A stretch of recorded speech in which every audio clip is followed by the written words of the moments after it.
Hej sammen og velkommen til den her lidt, hvad kan man kalde den, uventede video her. Det er en tech guide, og i dag der vil jeg vise jer i den her tech guide, hvordan I laver benzin, altså nej, ikke benzin, olie, den her vi kalder olie, olie om til benzin. Og det I starter med, I finder selvfølgelig den der oliekilde, der spawner ikke oliekilder på Flat World, så jeg laver lige en til. Men først så kan I se, hvordan man laver olie. Man skal bruge en liquid transporter, og så skal man så... Hvad? Nå, ikke hvordan man laver det, hvordan du får det over en spand. Det er sgu da dumt at bruge sådan en, du kan bare højreklik. Nå, lige meget. I skal bruge en oliespand. 2 sekunder. Oliespand. Ups, ikke 2, kun 1. Og det er... Nej, I skal faktisk ikke gå ind. Det er kun fordi, jeg lige spiller på Flat World. Og det er... Jeg har leget lidt med settings, så der er spawnet træer og sådan noget. Det er sgu meget fedt. Det er meget fedt. Jeg har leget lidt med de der settings, så... At der ikke kun er 5 ned til bedrock. Der er noget med 200 et eller andet. Men når I finder jeres oliekilde, den vil nok... Højst sandsynligt vil jeres oliekilde ikke se sådan her ud. Men... Fordi der ikke spawner i oliekilder her i Flat World, så bliver den nødt til at se sådan her ud. Det må I undskylde. Men så kommer det faktisk det allervigtigste i den her dø. Eller det dør for ting. Så skal I bruge noget, der hedder en pumpe. Og det er bare pump. Ikke pumpkin. Det er den der. Det er heller ikke den der pump 250. Det er den her. Og ups. Den kan I også lige se, hvordan man crafter. Der skal man bruge sådan en der, en mining well, og en tang laver man sådan der, og en mining well laver man sådan her. Det er en masse jern, man skal bruge til det. Men så tager vi lige vores pumpe. Fuck, der fik vi... hvorfor gider du sådan? Vi skal... Ja, det er lige meget, ikke? Vi er alligevel kreative. Så skal I bruge et stativ, og det er lige meget, hvad I bygger det ud af. Jeg bygger det bare ud af cobblestone, så.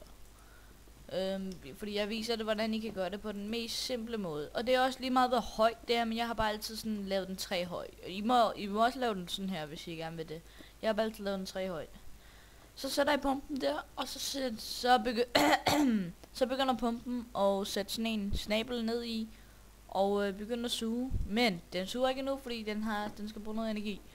Og den bruger samme energi som en Crory, skulle jeg nok mene. Den bruger red power energi eller sådan noget. Jeg ved ikke, hvad det hedder. Det der energi, som Crory bruger, men du kan også bare bruge engines. Så vi sætter et par redstone engines på, og nogle levers, og noget sten. Nu synes jeg godt, vi kan gøre det lidt flottere. Selvom det er en billig måde, I må også lave det ud af cobblestone, hvis I det, men jeg gør det bare lige en lille smule flottere. Det ser ikke så pænt ud med cobblestone. Whoopty, og så sætter I dem der pladerne her, som leversene kan sidde på. Sådan her. Whoopty, og whoopty. Og så begynder de... Nå jo, jeg glemte lige at sige, der skal være 3 på, hvis I gerne vil have, det skal gå hurtigt. En der, og du kan ikke sætte en der, fordi det virker ikke, fordi der kan kun komme energi igennem de der grønne nogen, der er her. De der. Ups. Ja, og så begynder de så at pumpe. Eller pumpen sådan, den transporterer ikke noget endnu, og det er fordi I skal bruge et waterproof pipe. Og det der er rigtig vigtigt her, at I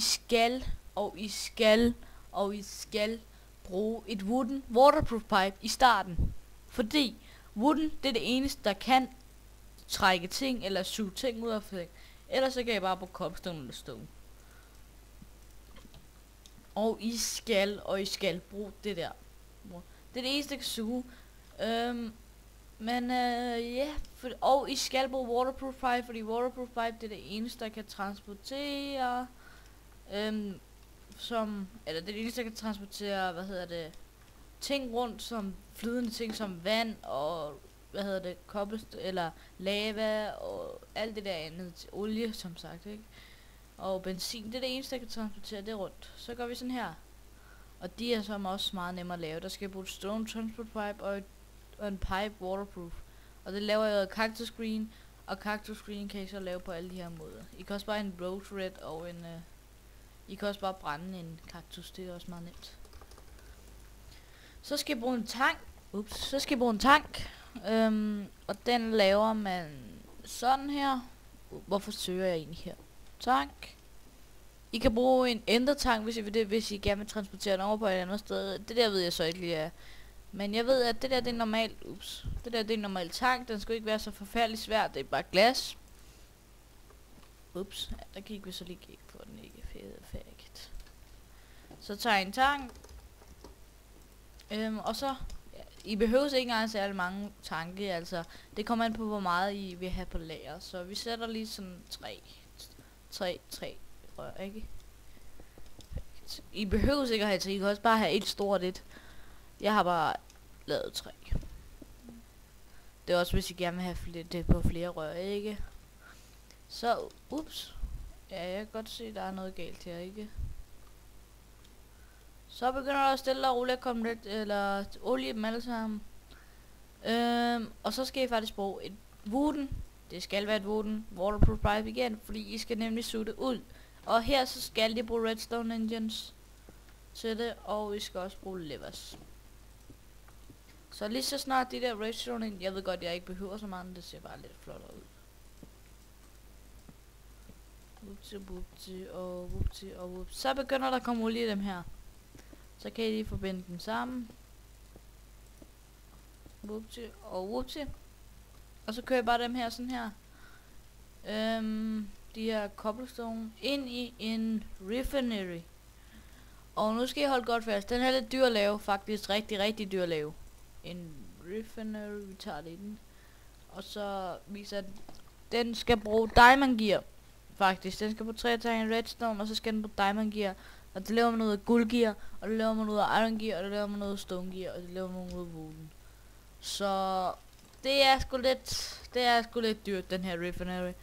Men den kan lave det om til benzin, og benzin kan du bruge i for eksempel combustion engines og en masse andre maskiner. Så begynder den at føre olie på, og så skal I bruge en anden engine. I skal ikke bruge redstone engine, fordi I kan teknisk set godt, men det går bare så langsomt, at det går bare virkelig langsomt. Så I sætter Stirling engines på, og så sætter jeg nogle håndtag der og der. Så kører den ikke, fordi den skal bruge brændstof, og der kan jeg faktisk bare putte wooden. Der kan jeg bare putte noget dejligt birketræ i, ikke færdigt. Ups, nu kommer jeg til at tage 100 et eller andet. Der kan jeg bare putte noget dejligt birketræ i, som den kan køre og brænde på. Så begynder den at lave benzin, yay! Og så sætter jeg et wooden igen. Husk, det skal være wooden. Jeg gider ikke det der, kommentarer. Jeg kan ikke få det ud. Det er nok fordi I skal bruge wooden. Og så sætter jeg bare 2 der. Så begynder den at suge det her træ. Og så kan I faktisk bare sætte det ind i jeres maskine, hvis I det. Eller I kan føre den over i den her tank. Eller et eller andet. Det er faktisk så nemt af det. Så begynder der at komme olie i den her. Og så kan I for eksempel, i stedet for at putte den i en tank, så kan I også bare putte den i en... en maskine eller en Stirling engine. Altså så nemt er det ikke faggots. Men det var også bare det for det alle sammen. Så kan I se at den begynder at suge. Det gør den ikke så hurtigt, hvis man finder en rigtig oliekilde. Den her det er sådan fake fuck en jeg selv har lavet. Hvis man finder en rigtig oliekilde, så vil den ikke blive væk så hurtigt. Det tager faktisk rigtig lang tid for den gør det. Men det var også alt for den gang alle sammen. Jeg håber I kunne bruge den her tech guide til noget. Husk at følge med i mine videoer. Jeg kommer til at lave nogle tech guides og nogle tech let's plays og nogle Minecraft let's plays selvfølgelig. Hvis I har brug for nogle tutorials nede i eller i Techet eller sådan noget, så skriv ned i kommentaren, så skal jeg nok hjælpe jer med det. Så laver jeg en video om det. Hvis I for eksempel har brug for hvordan man kommer til rummet, eller det er et andet Techet, men hvordan man et eller andet hvordan man for eksempel hvordan man får energi ud af lava eller sådan noget, hvordan man kan få strøm hurtigt, eller hvordan kan man få næsten evig strøm. Det kan I også sige til mig. Og jeg tror nok i næste episode der vil jeg lave sådan en hvordan man får mest mulig strøm, altså den måde man kan få næsten evig strøm. Man kan jo faktisk godt kalde det evig strøm. Men det var også alt for den gang alle sammen, så jeg håber vi ses. Det sagde jeg 2 gange, men bye bye.